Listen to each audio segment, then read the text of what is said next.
In the pages of the Bible, a name has echoed for centuries: Lucifer, the fallen angel. But what if everything we believed about this figure was wrong? What if the story of Lucifer's fall was never meant to describe Satan at all? Why did this myth persist for so long? Could there be something hidden in ancient texts that we've overlooked? Something that challenges the very foundation of how we understand good and evil? Could the key to understanding Lucifer's true identity have been locked away in the myths of ancient civilizations for thousands of years? In this video, you'll uncover the shocking truth behind the myth of Lucifer, not as a fallen angel, but as a taunt against a proud Babylonian king. We will dive into the ancient world of Ugaritic mythology, where the story of Aftar, the morning star, reveals a far more complex and poetic tale than anything you've been taught. Isaiah 14, often misinterpreted as the fall of Satan, actually holds a political taunt aimed at the king of Babylon, not a cosmic rebellion. You'll gain insight into how the translation of a single word, Lucifer, shaped Christian theology, and how the ancient mythological figure of Aftar, a god of Venus, provides the missing link that modern interpretations have missed. In the process, you'll uncover why the Bible's message on pride, ambition, and divine judgment still speaks powerfully to us today, just as it did in the ancient world. By the end of this journey, you'll have a new understanding of Lucifer, Satan, and how the Bible's cosmic imagery was crafted not to describe the devil, but to challenge the pride of earthly kings. As we unlock this forgotten truth, I encourage you to reflect on the powerful message it holds for our own times. What does this revelation mean for us today? How do we approach pride, power, and ambition in light of these ancient truths? Drop your thoughts in the comments below, and don't forget to like and subscribe for more insights into hidden stories from the Bible. Join us as we unravel the mystery that's been hidden for over 4,000 years. This isn't just about ancient myths. This is about understanding the essence of pride and the fall that transcends time. The King James Bible, the cornerstone of Christian theology for centuries, contains a word that has shaped the way millions have understood the devil: Lucifer. But what if this term, this singular word, which we have long believed to describe the origin of Satan, was based on a mistranslation? What if the story that has shaped our understanding of the battle between good and evil for millennia is not what we've been told? What if Lucifer, the fallen angel, is not Satan at all? This idea is not new, but it is powerful. The truth behind Lucifer's origin is hidden deep in the ancient languages, lost in time and mythology. To uncover it, we must first look at the King James Bible, specifically Isaiah 14, where the term Lucifer appears. In this passage, Isaiah is not speaking of Satan. Instead, he is mocking the king of Babylon, whose pride had reached the heavens. The king of Babylon is described in heavenly terms as the morning star, the shining one, a title also associated with the planet Venus. This is where Lucifer, the morning star, comes from. But what many have missed is that this passage is not about a cosmic battle between good and evil. It is a political taunt aimed at a man who thought himself as powerful as the gods. The word Lucifer, as we understand it, is derived from the Latin word meaning light bringer or morning star. But this translation is not an exact reflection of the Hebrew term used in the Bible. The Hebrew term Hallel literally means shining one or morning star, and its connection to Venus, the celestial body that shines brightest before dawn, has long been known. It was the Greeks, in the time of the Septuagint, who translated the Hebrew word as phosphoros, and the Latin translation then adopted the term Lucifer. Yet what does this term really mean in the broader scope of human experience? It was not until a man named Aftar, an ancient god of Ugaritic and Phoenician mythology, that the imagery in Isaiah 14 begins to make sense.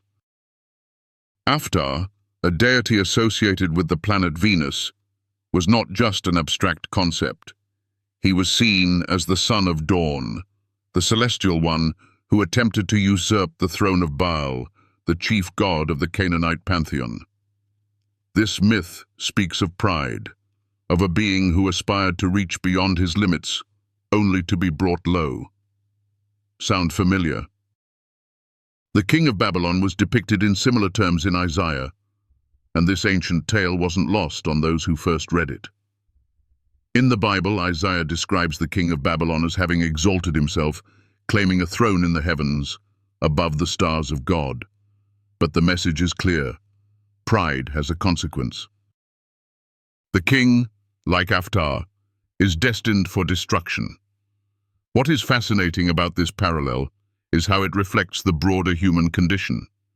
Pride, especially the pride of rulers, kings, and nations, has been the cause of their downfall throughout history.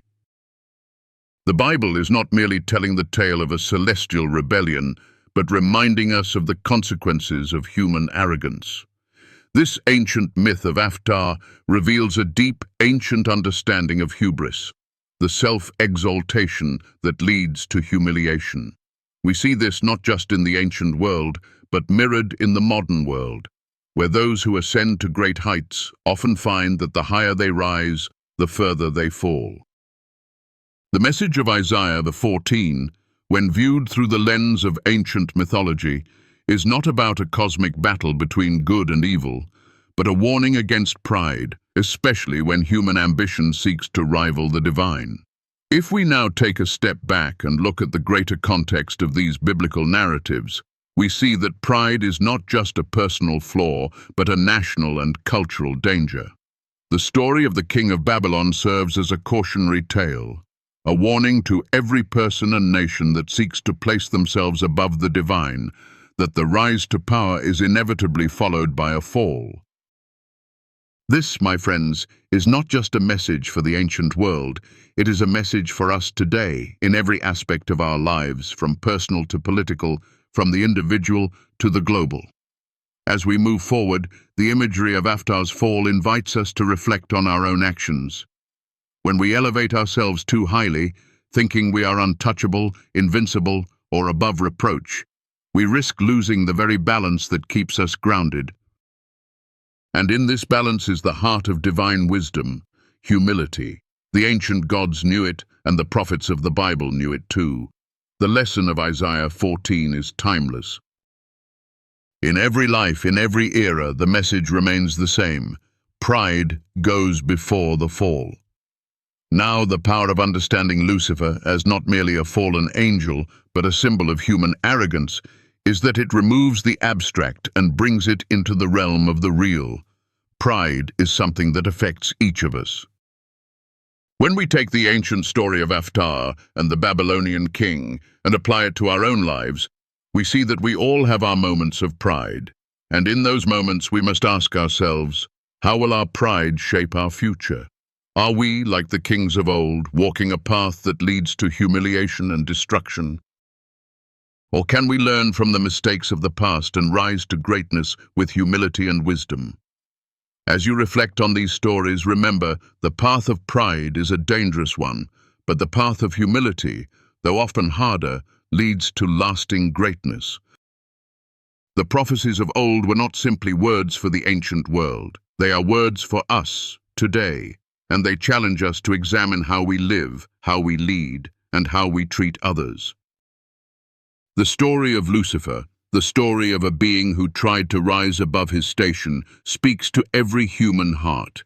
It asks us to be mindful of where we stand and to remember that we are all subject to the greater laws that govern the universe. In the next part of this journey, we will explore how these ancient lessons about pride and humility can teach us how to approach our own lives today, transforming our understanding of divine wisdom and how we can live in harmony with the principles that transcend time. As we continue to explore the profound lessons of ancient texts, Let's turn our attention to the figure of Aftar, a god of ancient Ugarit, and how his story, deeply intertwined with the planet Venus, sheds new light on Isaiah 14. The myth of Aftar is not just about a celestial body or a deity. It is a story of pride, ambition, and humility that mirrors the struggles we face today. Aftar, the god who tried to ascend to the divine throne, failed miserably because he was blinded by his own ambition. His rise, just like the king of Babylon, ended in an eternal descent, a fall from greatness that speaks to every human heart. In ancient mythology, Aftar's story is a reflection of what happens when we challenge the natural order, when we believe we can rise above our limits and take what is not rightfully ours. His attempt to sit on Baal's throne, the highest god in the Canaanite pantheon, was not just an act of pride. It was a cosmic rebellion. But the truth of Aftar's failure lies in his humiliation. The gods watched as he fell, and so did the ancient listeners of Isaiah 14. They recognized the myth immediately, and they understood the deep political message. The Babylonian king, like Aftar, was guilty of the same arrogance, and his fall was inevitable. This story is not confined to ancient mythology or scripture. The message resonates deeply with us today. Just think about how, in the modern world, those in power often believe they can conquer everything, that they can control the heavens, the earth, and the hearts of people. Yet, history has shown time and time again that pride and hubris always lead to downfall. We see it in leaders who rise to power and succumb to their own ambition, thinking they are above the rules that govern the world. This eternal cycle of ambition, followed by humiliation, is what makes the story of Aftar and Isaiah so relevant today. The question isn't whether pride leads to fall, it's when and how we recognize it before it's too late. The Bible's use of cosmic imagery, the morning star, the shining one, the son of dawn, isn't just poetic language. It's a powerful, vivid reminder of the humbling fall that awaits those who let pride cloud their judgment. The king of Babylon, like Aftar, thought he could defy the heavens, but in the end, he was brought down to the depths. It is a metaphor we can all understand, one that speaks not only to the ancient world, but to our own experiences with ambition, failure, and humility. When we delve deeper into the language used in Isaiah 14 and the myth of Aftar, we begin to see the wisdom behind the metaphor. The term Lucifer, now commonly associated with Satan, was not meant to represent an evil being. It was simply the name given to the morning star, a symbol of beauty and potential, yet ultimately fleeting and temporary. This symbolism is not lost on those who understand the nature of human pride. The morning star rises with glory, but it fades as the sun takes its place. It's a stark reminder that all earthly glory, whether political, material, or personal, is transient, and it will fade when the true light arrives. We cannot ignore the historical significance of these stories. Nebuchadnezzar, the king of Babylon, is an excellent example of someone who believed his empire could last forever, that he could transcend the limitations of his humanity and become a god. He is a modern example of what happens when arrogance meets power. But in the end, God's judgment stands firm. The glory of earthly empires and human ambition fades, just as Aftar's failed ascent to the throne shows.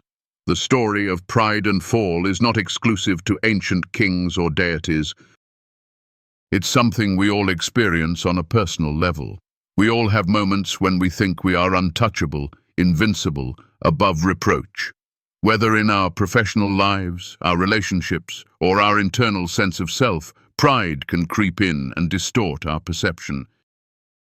We may build ourselves up thinking we are on the rise, but in doing so, we risk falling victim to the same trap that Aftar and the king of Babylon fell into. This lesson is crucial for each of us to understand. Pride is not inherently evil, but it can become dangerous when it blinds us to our limitations. The Bible and ancient myths warn us against overreaching. They teach us that, while we are capable of great things, we must remain grounded in humility. There is a profound wisdom in recognizing that we are not the center of the universe and that our actions affect those around us. In the same way that the king of Babylon was brought low by his ambition, we too must recognize the value of humility. The fall of Nebuchadnezzar teaches us a valuable lesson in personal humility and divine justice. When he was humbled by God, he learned to acknowledge the sovereignty of the divine, and in that moment, he found restoration. This restoration wasn't just for the king of Babylon, it's available to each of us. We may rise, we may fall, but there is always room for redemption when we humble ourselves before the divine. As we explore the deeper meaning of these ancient stories, we must ask ourselves, what does this message teach us about our lives today? Are we placing ourselves above the natural order, thinking we can control the world around us? Or are we living with humility, acknowledging that true greatness comes from serving others and honoring a higher power? We have the opportunity to learn from these ancient stories. They are not mere historical records or mythical tales. They are powerful lessons that speak directly to our hearts. The message of Isaiah 14 and the myth of Aftar is clear. Pride leads to fall, and only through humility can we truly stand tall. We have the power to change the course of our own lives by acknowledging our limitations, seeking wisdom, and living in alignment with the divine will. As we move forward, let this lesson resonate with you. Pride is the subtle destroyer of empires, relationships, and personal peace. But humility, the willingness to recognize our place in the world and before God, is the key to lasting success and inner peace. When we look at the stories of Aftar, the king of Babylon, and even Nebuchadnezzar, we see that the rise and fall of empires is not a mere historical phenomenon. It is a reflection of the timeless truth that greatness comes not from self-exaltation, but from humility and service. This is the path that leads to true greatness, one that transcends time, myth, and history. As we reflect on the ancient messages in Isaiah 14 and the fall of Aftar, let us remember that true wisdom comes from knowing our place in the world and aligning our actions with the divine order. As we continue our journey through the profound lessons found in the Bible and ancient myths, it is crucial to address the evolution of Satan. The image of Satan we are familiar with today didn't appear all at once. It developed over time, shaped by a combination of cultural influences, ancient writings, and the interpretations of early Christian theologians. The figure of Satan, initially just an adversary or accuser in the Old Testament, gradually became the evil being that we now associate with temptation and rebellion against God. This transformation can be traced back to the Persian dualism that began influencing Jewish thought during the Babylonian exile. Prior to this, the role of Satan in the Hebrew Bible was not as a cosmic rebel, but as a prosecutor in the divine court. In the book of Job, Satan is portrayed as a member of God's heavenly council, whose role is to test the faith of humanity. There was no rebellion at play, only the testing of faith and the challenges of life. This Satan was a servant of God, not his enemy. But as the Jewish people were exposed to Persian and Zoroastrian ideas during their exile, the concept of good versus evil began to shift. The idea of a cosmic struggle between light and darkness, with a clear divide between the forces of good and evil, started to take shape. This new perspective of Satan as an enemy of God began to take root. This is where we see the emergence of the Satan we are familiar with today, the one who rebelled against God and led a group of angels in defiance of divine authority. This narrative is deeply embedded in Christian tradition, particularly in works like Milton's Paradise Lost, which further solidified the image of Satan as a rebellious fallen angel cast out of heaven. But where did these ideas come from? They are not present in the earliest versions of the Bible, nor are they fully formed in the Jewish scriptures. Instead, they were developed over centuries through a blending of cultures, historical events, and the writings of early Christian theologians. The Satan we know today, an embodiment of evil, a fallen angel, is a construct that evolved through historical shifts.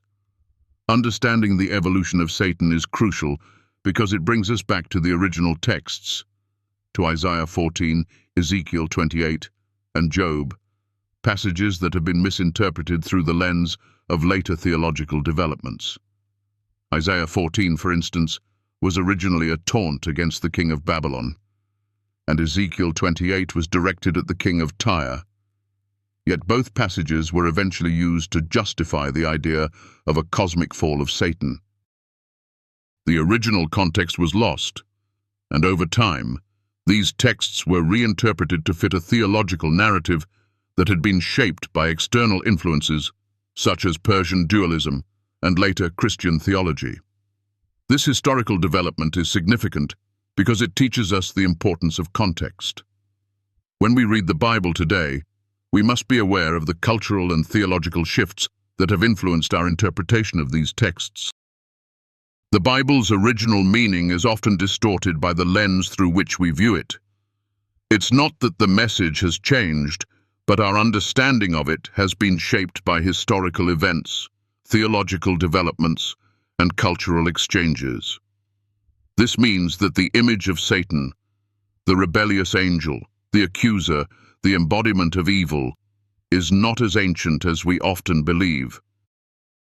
It's a relatively modern theological development, one that has been shaped by centuries of evolving thought. We can draw a valuable lesson from this: the danger of allowing external influences to shape our understanding of sacred texts. Just as the figure of Satan was transformed through the merging of cultures, so too can our understanding of God's word be distorted if we are not careful. The Bible, like all sacred texts, must be approached with an awareness of the historical context and original intent.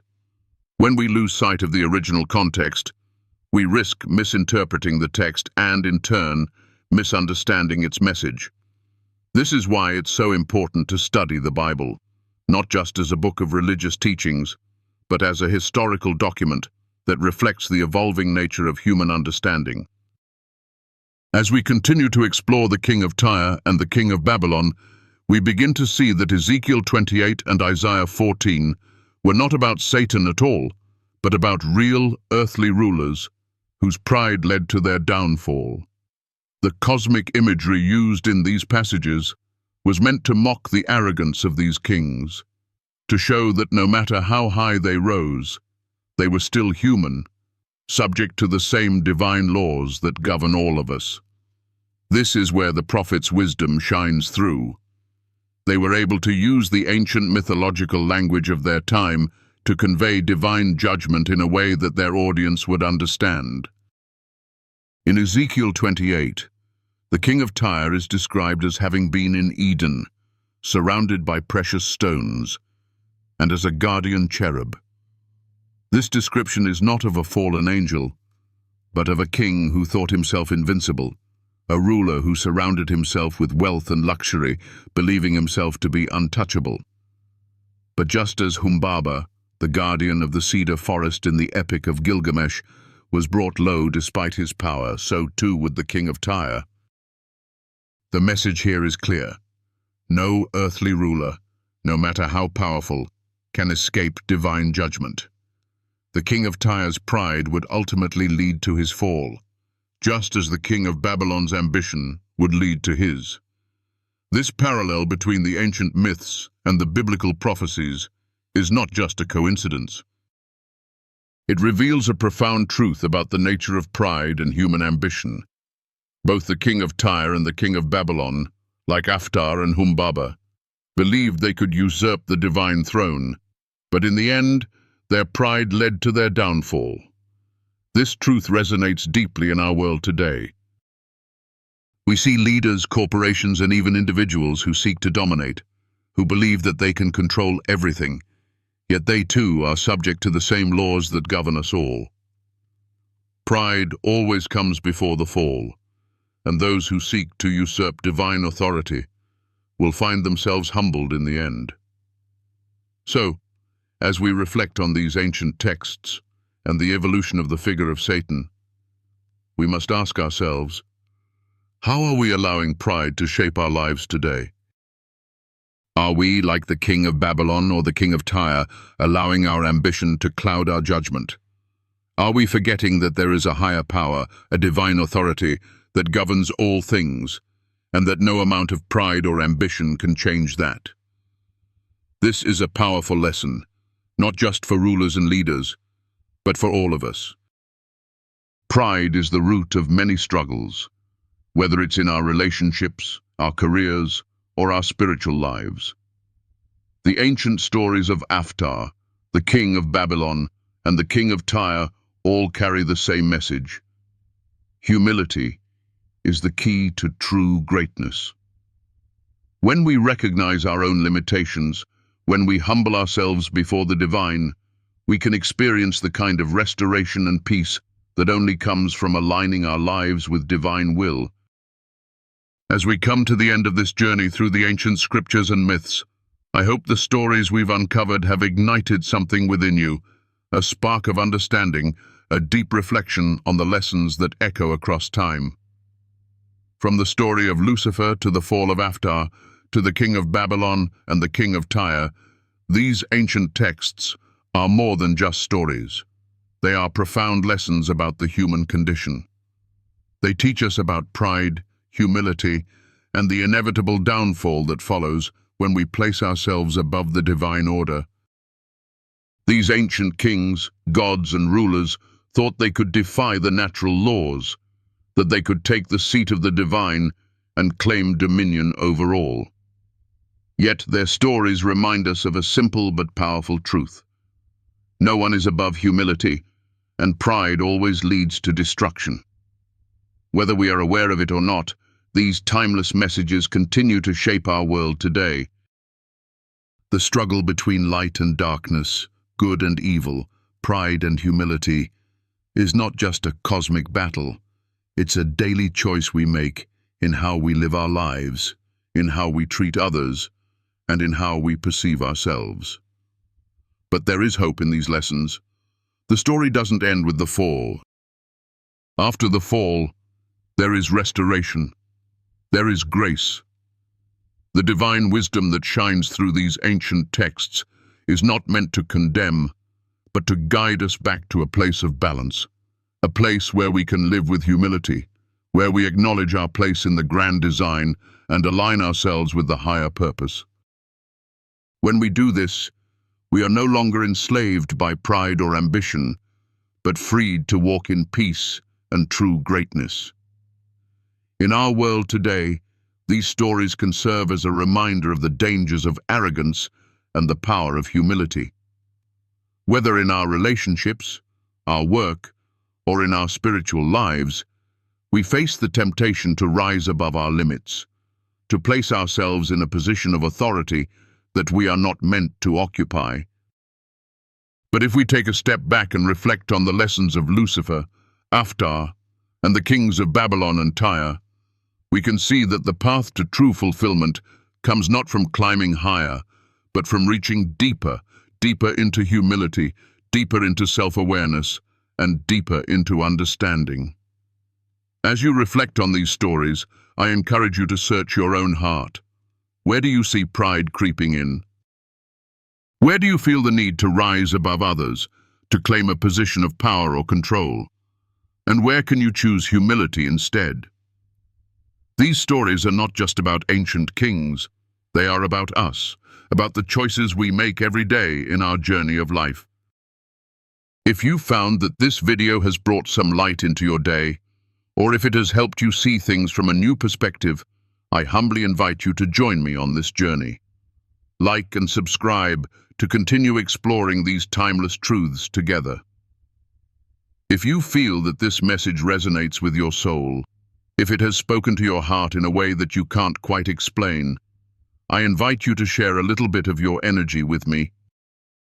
Every like, every comment, every word of encouragement means more than you could imagine. It's a reminder that we are all part of something much greater than ourselves. Your support, no matter how small, is like a beacon of light guiding us forward. With every contribution, I am able to continue creating and sharing these messages, spreading the wisdom and love of the divine with others who are searching for answers. It's a small act of kindness, but it carries immeasurable value, not just for me, but for everyone who benefits from these teachings. So, as you go on with your day, I encourage you to think about the lessons we've uncovered here today. What does pride mean to you? How does it show up in your life?